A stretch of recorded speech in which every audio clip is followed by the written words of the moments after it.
Hello everybody, welcome back. Today as well we have got to another video. In this video I'll show you how you can change your font size on Snapchat. But before that, please do make sure to like our video, subscribe our channel, and yes, without any further delay, we'll simply go ahead and step into our video.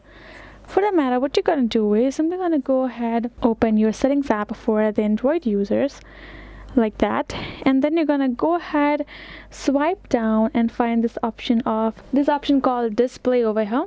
And now if we will scroll down, you will be able to find this option called font size and style. Tap on it.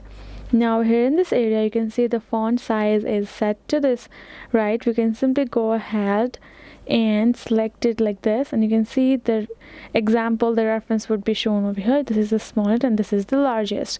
If you select to this, so let's go back first, open our Snapchat. I'll show you how it turns out. And this is our chat section, and this is the size of our text, right?